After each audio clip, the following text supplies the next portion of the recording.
Homelessness, a tricky bone of contention, a political football, a controversial social issue that demands attention. Simon Hopetrap told us he had more. When I was first offered the assignment to cover the Lady Gaga penis story, I leapt at the opportunity. The chance to cover my two main interests in life, hermaphroditus and nasal gay icons, seemed almost too good to be true, and would require as many celebrity interviews as me and my dedicated team of researchers could scrounge together. Having done all the legwork, interviewed Bert Newton and chased down experts in gender studies from across the country, we returned to the studio to edit the footage together, only to discover at the last second that I had misheard the assignment. No, you didn't mishear me. You just decided to ignore me. You were supposed to do a story on the homeless, and instead you pull this Lady Gaga bullshit. Well, it's too late now, so just... No. Look, if I have to tell you how to do your job, I will do it myself. Right. Okay. Okay?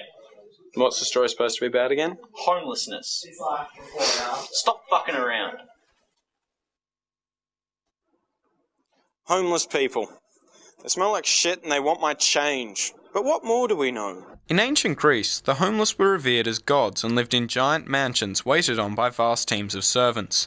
By the Middle Ages, however, their reputation for pervasive magic and sorcery led to persecution and witch hunts, with the town of Shtat in northern Ukraine making cannibalism legal as long as it was performed on a tramp. In the 20th century, homelessness received a staggering resurgence of popularity as hobo fashion became de rigueur in swinging 60s London. Famous tramps include Uncle Charlie of the much-loved BBC children's programme Upon My Dreams, who would grant wishes to children willing to spend the night with him in his filth-strewn bed. A panhandler from Tottenham known as Dusky Michael was often seen on the arm of the Princess Margaret as she attended film premieres and supermarket openings. Things seemed as if they couldn't get any better for the destitute of the world. Then disaster struck. A group of bums, known as the Dirty Three, were found to be funneling the profits of their beggar fame to the North Vietnamese government, usually in the form of small change that reeked strongly of bin juice. The party was over. Homelessness today is more well known for its relationship to charity organisations such as Barnardo's, St Vinny's and the less well known Bum Fights, which challenges two homeless men to fisticuffs. The winner garners a hot meal and the loser a knuckle sandwich.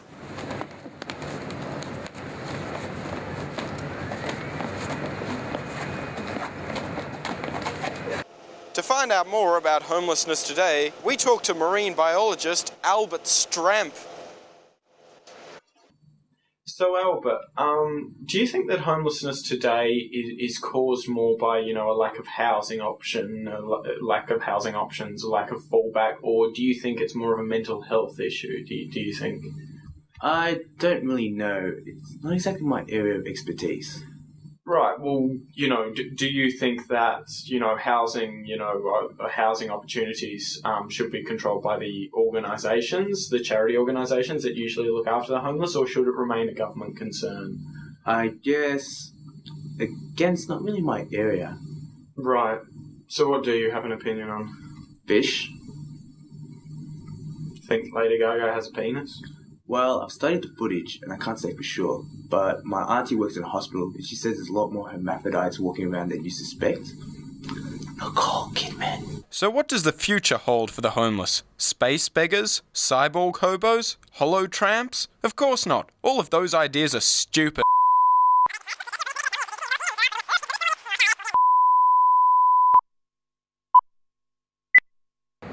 So the verdict down here from behind the bins is... Lady Gaga does not have a penis. This is Simon Hopetrap talking to you about this for the inquiry. Hey, that's my chicken dinner!